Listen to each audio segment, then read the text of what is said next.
അമേരിക്കയുടെ ഇൻഫ്ലേഷനെയും എക്കോണമിയുടെ സ്ട്രെങ്തിനെയും അളക്കുന്ന ഒരു പ്രധാന ഡേറ്റയായ മന്ത്ലി ജോബ് ഡേറ്റ പുറത്തു വരുന്നതിന് തൊട്ടു മുന്നോടിയായി കഴിഞ്ഞ ദിവസം അമേരിക്കൻ മാർക്കറ്റിൽ സെല്ലിംഗ് പ്രഷർ പ്രകടമായിരുന്നു. ഒട്ടുമിക്ക ഇൻഡെക്സുകളും 1% ഇടിഞ്ഞു. ക്രൂഡിൻ്റെ വില തുടർച്ചയായി ഉയരുന്ന സാഹചര്യത്തിൽ പശ്ചിമേഷ്യയിലെ സംഘർഷം ലഘൂകരിക്കുന്നതിന് വേണ്ടി US പ്രസിഡന്റ് ഇസ്രായേലിനോട് വെടിനിർത്തലിലേർപ്പെടാൻ ആവശ്യപ്പെടുകയും ചെയ്തിട്ടുണ്ട്. അതോടൊപ്പം തന്നെ ഇന്ത്യൻ മാർക്കറ്റും ഇന്നത്തെ ദിവസം ഒരല്പസ്വല്പം വോളറ്റിലിറ്റി കാണിച്ചേക്കാം. വോളറ്റിലിറ്റി ഇൻഡെക്സ് 1% താഴെ ഇടിഞ്ഞ് 11 അടുത്തെത്തിയെങ്കിലും ഇന്ന് monetary policy committee meeting outcome വരുന്ന ദിവസമാണ്.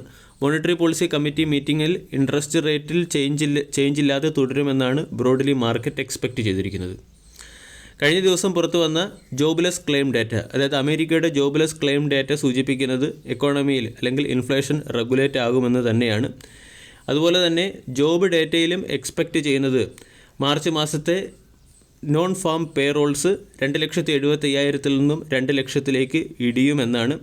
ഓവറാൾ ഈ ന്യൂസുകളുടെ ഇമ്പാക്റ്റും മോണിറ്ററി പോളിസി കമ്മിറ്റി മീറ്റിംഗിൻ്റെ ഔട്ട്കവും ഇന്ന് മാർക്കറ്റിനെ സ്വാധീനിക്കുന്ന ഒരു പ്രധാന ഘടകമാണ്.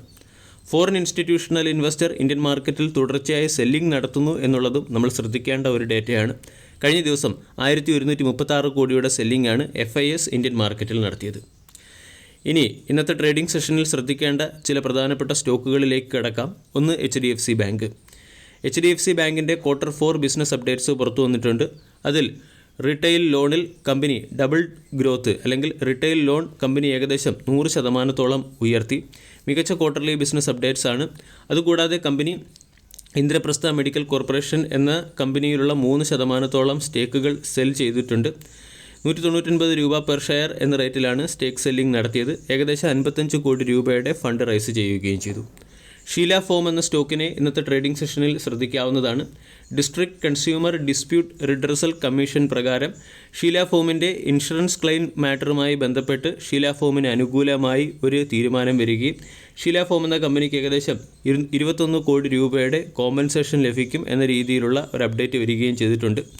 ഇവിടെ 21 കോടി രൂപയുടെ കോമ്പൻസേഷൻ ലഭിക്കുന്നത് സ്റ്റോക്കിനെ സംബന്ധിക്കുന്ന ഒരു പോസിറ്റീവ് അപ്ഡേറ്റായി മാറാം. അതുകൊണ്ട് ഷീല ഫോം എന്ന സ്റ്റോക്കിനെ ഇന്നത്തെ ട്രേഡിംഗ് സെഷനിൽ ശ്രദ്ധിക്കാം.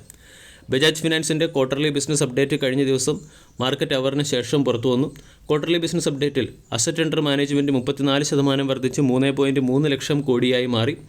കൂടാതെ കമ്പനിയുടെ ന്യൂ ലോൺ ഗ്രോത്തിൽ 4% വളർച്ച കമ്പനി കൈവരിക്കുകയും 7.87 മില്യനായി ഉയരുകയും ചെയ്തു. റിസർവ് ബാങ്ക് ഓഫ് ഇന്ത്യ ഇകോം ഇൻസ്റ്റാകാർഡ് തുടങ്ങിയ ഓപ്ഷൻ വഴിയുള്ള ന്യൂ ലോൺ ഇഷ്യൂ നിർത്തലാക്കിയതിന് ശേഷമാണ് കമ്പനിയുടെ ന്യൂ ലോൺ ബുക്കിൽ ഏകദേശം 4% വളർച്ച കമ്പനിക്ക് കൈവരിക്കാൻ സാധിച്ചത്. കൂടാതെ ഡെപ്പോസിറ്റ്സ് 35% വർദ്ധിച്ച് 60,100 കോടിയായി മാറുകയും ചെയ്തു. ഇൻഡസ്ഇൻഡ് ബാങ്കിൻ്റെയും ക്വാർട്ടർലി ബിസിനസ് അപ്ഡേറ്റ്സ് പുറത്തു വന്നിട്ടുണ്ട്. ക്വാർട്ടർലി ബിസിനസ് അപ്ഡേറ്റ്സിൽ ടോട്ടൽ ഡെപ്പോസിറ്റ് ഏകദേശം 24% ഇയർ ഓൺ ഇയറിൽ വർദ്ധിച്ച് 3.85 ലക്ഷം കോടിയായി മാറിയിട്ടുണ്ട്. നെറ്റ് അഡ്വാൻസ് 5% വർദ്ധിച്ച് 5% ക്വാർട്ടർ ടു ക്വാർട്ടറും 18% ഇയർ ഓൺ ഇയറിലും വർദ്ധിച്ച് 3.43 ലക്ഷം കോടിയായി മാറി. കാസ റേഷ്യോ 60 ബേസിസ് പോയിൻ്റ് ഇടിഞ്ഞ് 37.9% മാറിയിട്ടുണ്ട്. ഇൻഡസ്ഇൻഡ് ബാങ്കിൻ്റെ ക്വാർട്ടർലി ബിസിനസ് അപ്ഡേറ്റ്സിന് മുകളിലുള്ള മാർക്കറ്റ് റിയാക്ഷൻ ഇന്ന് ശ്രദ്ധിക്കാവുന്നതാണ്. ബന്ധൻ ബാങ്കിൻ്റെയും ക്വാർട്ടർലി ബിസിനസ് അപ്ഡേറ്റ്സ് പുറത്തു വന്നിട്ടുണ്ട്. ടോട്ടൽ അഡ്വാൻസ് 17.8% വർദ്ധിച്ച് 1.28 ലക്ഷം കോടിയായി മാറി. ടോട്ടൽ ഡെപ്പോസിറ്റ്സ് 25% വർദ്ധിച്ച് 1.35 ലക്ഷം കോടിയായി മാറി. കാസ 18.1% ഇയർ ഓൺ ഇയറിൽ വർദ്ധിച്ചു. റീറ്റെയിൽ ഡെപ്പോസിറ്റ്സിൽ 21% വളർച്ച കമ്പനി കൈവരിക്കുകയും ചെയ്തു. LTI മൈൻഡ്രി എന്ന കമ്പനി അഫോർസ എന്ന കമ്പനിയുമായി ചേർന്ന് ക്ലൗഡ് കമ്പ്യൂട്ടിങ്ങുമായി ബന്ധപ്പെട്ട് ഒരു സ്ട്രാറ്റജിക് പാർട്ണർഷിപ്പിൽ ഒപ്പുവെച്ചിട്ടുണ്ട്.